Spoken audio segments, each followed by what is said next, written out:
ಪುಟ್ಟಣ್ಣ ಕಣಗಾಲ್ ಅವರು ಹಾಡು ಬರ್ಕೊಡ್ಬೇಕು, ನೀವು ಬನ್ನಿ ಕರಿತಾ ಇದ್ದಾರೆ ಅಂತ ನನಗೆ TN ಸೀತಾರಾಮ್ ತುಂಬಾ ಹೇಳ್ತಾ ಇದ್ರು.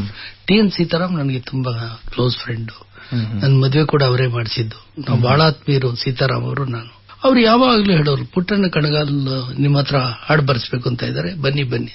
ನಾನು ಅವಾಗ ವ್ಯಾಪಾರಿ ಸಿನಿಮಾಕ್ಕೆ ಬರಿಬಾರದು ಬಂಡಾಯ ಸಾಹಿತಿಗಳು ಅಂತ ಒಂದು ನಿಲುವು.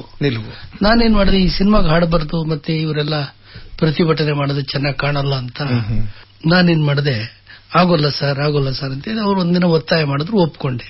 ಆದ್ರೂ ನಾನು ಹುಷಾರಾಗಿ ಏನ್ ಮಾಡಿದೆ, ಆದಿತ್ಯ ಅಂತ ಬೇರೆ ಹೆಸರಿಟ್ಕೊಂಡು ಬರ್ದೆ ಪುಟ್ಟಣ್ಣ ಕಣಗಾಲ್ಗೆ.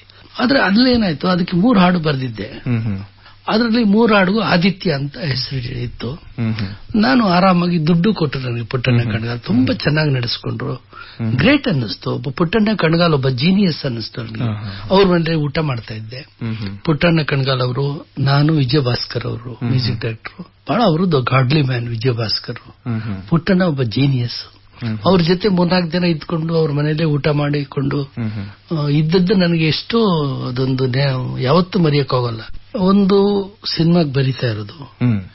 ಎರಡನೇದು ಪುಟ್ಟಣ್ಣವ್ರ ಬಗ್ಗೆ ನನಗೇನು ಅವ್ರು ನೋಡಿದ್ರೆ, ಅವ್ರ ಮಾತು ಕೇಳಿದ್ಮೇಲೆ ಅವ್ರ ಬಗ್ಗೆ ವಿಶೇಷವಾದ ಅಭಿಮಾನ ಬಂತು. ಇಂಥ ದೊಡ್ಡ ವ್ಯಕ್ತಿ ಹೇಳುವಾಗ ಬಹಳ ಹ್ಯೂಮನ್ ಅನ್ನಿಸ್ತವ್ರು. ಇಂಥ ದೊಡ್ಡ ವ್ಯಕ್ತಿ ಹೇಳುವಾಗ ಯಾಕೆ ಮಾಡಬಾರದು ಅಂತ ಟ್ಯೂನ್ ಕೊಟ್ಟರು ವಿಜಯ ಭಾಸ್ಕರ್.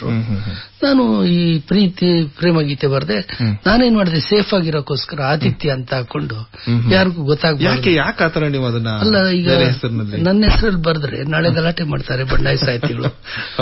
ಒಬ್ಬ ಕ್ರಾಂತಿ ಕವಿ ಹೋಗಿ ಪ್ರೇಮ ಗೀತೆ ಬರ್ದ್ಬಿಟ್ಟಿದ್ದಾನೆ. ಅದು ಏನಾಯ್ತು, ಆದಿತ್ಯ ಅಂತ ಇತ್ತು. ಹಾಡೆಲ್ಲ ಚೆನ್ನಾಗಿ ಬರ್ತಾ ಇತ್ತು, ರೇಡಿಯೋದೆಲ್ಲ ಬರ್ತಾ ಇತ್ತು, ಆದಿತ್ಯ ಅಂತ ಬರ್ತಿತ್ತು. ಆದ್ರೆ ಅದೇ ಅವಾರ್ಡ್ ಬಂದ್ಬಿಡ್ತು ನನ್ನ ಹಾಡಿಗೆ. ಆದಿತ್ಯ ಅಂದ್ಬಿಟ್ಟು ಬ್ರಾಕೆಟ್ ದಲಿತ ಕವಿ ಸಿದ್ದಲಿಂಗಯ್ಯ ಅಂತ ಹಾಕಿ ಅವಾರ್ಡ್ ಕೊಟ್ಬಿಟ್ರು. ಅವಾರ್ಡ್ ತೊಗೊಳಕ್ ಹೋದ್ನಲ್ಲ, ಅವಾಗ ಎಲ್ರು ಇಂಟರ್ವ್ಯೂ ಮಾಡಿ ಇದೆಲ್ಲ ಬಂದು ಇವನೇ ಬರ್ದಿದ್ದು ಅಂತ ವಿಚಾರಣೆ ಬೇರೆ ನನಗೆ. ಪ್ರತಿಭಟನೆ ಕೂಡ ಮಾಡಿದ್ರು.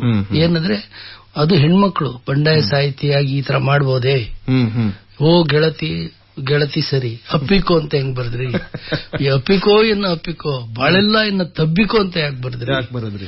ಆಮೇಲೆ ನೀವು ಜಗದ ಗೊಂದಲವನ್ನ ನಿವಾರಿಸಬೇಕಾದವ್ರು ಬಂಡಾಯ ಸಾಹಿತಿಗಳು. ನೀವೋಗಿ ಜಗದ ಗೊಂದಲ ಬೇಡ ನನಗೆ, ಎದೆಯ ಹಾಡು ನೀವು ನನಗೆ ಬರ್ಕೊಂಡ್ರಿ. ಅವಾಗ ನಾನು ಬೇರೆ ದಾರಿಯಲ್ಲಿ ಏನೋ ತಪ್ಪು ಮಾಡಿದ್ದೇನೆ, ಕ್ಷಮಿಸ್ಬೇಕು ಅಂತ ಹೇಳಿ ಬಚಾವಾಗಿದ್ದಾಯ್ತು. ಆಮೇಲೆ ನನ್ನ ಹೆಸರಿನಲ್ಲೇ ಬರೀ ಇನ್ನು ಕೆಲವು ಸಿನಿಮಾಕ್ಕೆ ಆದಿತ್ಯ ಅಂತಾನೆ ಇದೆ.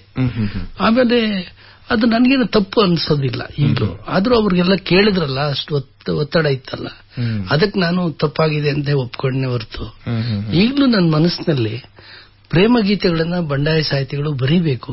ಯಾಕಂದ್ರೆ ಅವರು ಮನುಷ್ಯರೇ, ಮಾನವೀಯ ಭಾವನೆಗಳು ಎಲ್ಲರಿಗೂ ಇರ್ತವೆ. ಅವರು ಬಂಡಾಯ ಸಾಹಿತಿ ಆಗ್ಲಿ, ಇನ್ನೊಂದು ಪಂಥದ ಸಾಹಿತಿ ಆಗ್ಲಿ, ಅವರು ಭಾವನೆಗಳಿಗೆ ಪ್ರಾಮಾಣಿಕವಾಗಿ ಸ್ಪಂದಿಸಬೇಕೇ ಹೊರತು ಅವರು ಒಂಥರ ತೋರಿಕೆಗಾಗಿ ಪದ್ಯ ಬರಿಬಾರದು ಅನ್ನೋ ಭಾವನೆ ಇದೆ. ಆದ್ರಿಂದ ಆ ಗೆಳತಿ ಓ ಗೆಳತಿ ಆ ಸಿನಿಮಾ ಹಾಡು ಏನು ತುಂಬಾ